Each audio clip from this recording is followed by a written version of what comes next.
attention Kharupetia পৌৰসভাৰ পৌৰপতি কৃষ্ণা সাহা কেতিয়া বন্ধ হ'ব কালিবাৰী ৰোডৰ মদৰ বিপণী পাব্লিক যদি এবাৰ খং উঠে পাব্লিকৰ সব তয়াস নস কৰি দিব গম পাইছে এইটো একদম কৃষ্ণা সাহাই যাতে ভালকে বস্তুটো মাথাত ঘুমাই গোপনে মোটা অংকৰ ধনৰ বিনিময়ত মদৰ বিপণীৰ এনঅচি দিয়াৰ অভিযোগ কেনেকৈ হল এইটো স্বাভাৱিক কথা এইটো আপোনালোকে গম পাবই বা ইতিমধ্যে অলৰেডি গম পাইছেই ৰাইজৰ ভোটাৰে গাদীত বহা কৃষ্ণা সাহা এতিয়া নিমাতী কন্যা কিয় মুখ খোলা নাই পৌৰসভাৰ সভানেত্ৰী কৃষ্ণা সাহাই ৫ নং ৱাৰ্ডৰ মহিলাৰ ক্ষোভ মদৰ বিপণী বন্ধ নহলে বিপণী ভাঙি দিয়াৰ হুংকাৰ আমাৰ এইটো অসুবিধা আছে এইটো মদৰ দোকানটো বন্ধ কৰিব লাগে আমাৰ যদি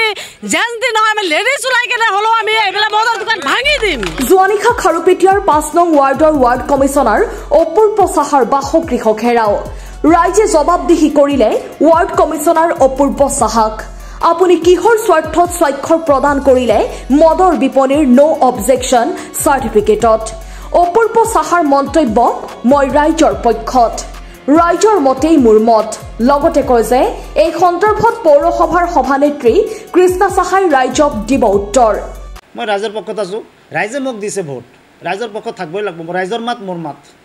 এই প্ৰতিবেদন চোৱাৰ পিছত পৌৰপতি কৃষ্ণা সাহাই কি মন্তব্য কৰে সেয়া হ'ব লক্ষণীয় ব্যুৰো ৰিপৰ্ট টি নিউজ আমি গোটেইখিনি গৈ তাতে এৰিয়াটো ঘেৰাও কৰিম আৰু আমাৰ এটা কথা আমাৰ চেয়াৰমেন কৃষ্ণা সাহাৰ মই এটা কোৱেশ্যন সুধিব খোজো যে আমাৰ টাউন কমিটিৰ উদ্দেশ্যটো কি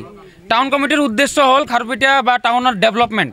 এটা মদৰ দোকান খোলাৰ কাৰণে তেওঁ বোৰ্ড মিটিং কেনেকৈ মাতিব পাৰে বোৰ্ড মিটিং মদৰ দোকানৰ কাৰণে কোনে বোৰ্ড মিটিং মাতে তেওঁ কি ইমান সুবিধা কৰি দিছে যে তেওঁৱে মিটিং মাতিছে বোৰ্ড মিটিং মদৰ দোকানৰ কাৰণে তেওঁ কি পাইছে তেওঁ কিমান পইচা দিছে আজি পইচা খাই খাই খাৰুপেটীয়া টাউনৰ অৱস্থা নাই পাব্লিকৰ পইচা ইমান বস্তু ইমান প্ৰজেক্টত বেয়া কৰিছে এতিয়া পাব্লিকৰ পাৰ্চনেল লাইফ বেয়া কৰিব আহিছে নেকি তেওঁক মই একদম হুঁচিয়াৰ কৰি দিছোঁ পাব্লিক যদি এবাৰ খং উঠে পাব্লিকৰ সব তয়াস নস কৰি দিব গম পাইছে এইটো একদম কৃষ্ণা সাহাই যাতে ভালকে বস্তুটো মাথাত ঘুমাই লয় কৃষ্ণা সাহা হুঁচিয়াৰ হুঁচিয়াৰ হুঁচিয়াৰ কৃষ্ণা সাহা হুঁচিয়াৰ হুঁচিয়াৰ হুঁচিয়াৰ কৃষ্ণা সাহা হুঁচিয়াৰ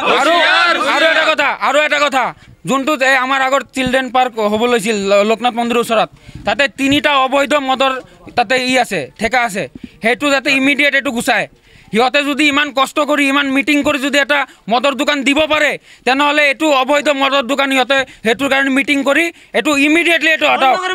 এইটো ইমিডিয়েটলি বন্ধ কৰক ৫ নম্বৰ ৱাৰ্ডৰ মানুহৰ যোৱাৰ দুটাই ৰাস্তা এটা হ'ল কালিবাৰী ৰোড দি আৰু এটা MB ৰোড দি দুটা ফালে আমি মদৰ দোকান আমি ফেচ কৰিব লাগে দুটা ৰাস্তাতে মদ আহি মানুহ বহি থাকে আমাৰ মাইকী মানুহ আমাৰ ছোৱালী মানুহ আহিব নোৱাৰে এইটো কি সিহঁতে যদি মদৰ দোকান খুলিবৰ কাৰণে মিটিং কৰিব পাৰে বন্ধ কৰিবৰ কাৰণে এইটো মিটিং কৰিব লাগিব আৰু যদি পৌৰসভা বা প্ৰশাসনে যদি একো ষ্টেপ ল'ব নালাগে সিহঁতে যদি হাতত চুৰি পিন্ধি বহি আছে তেনেহ'লে আমি গৈ এইবিলাক ভাঙিম আৰু যদি আমাক কোনোবা ৰখাব আহে আমি চাই ল'ম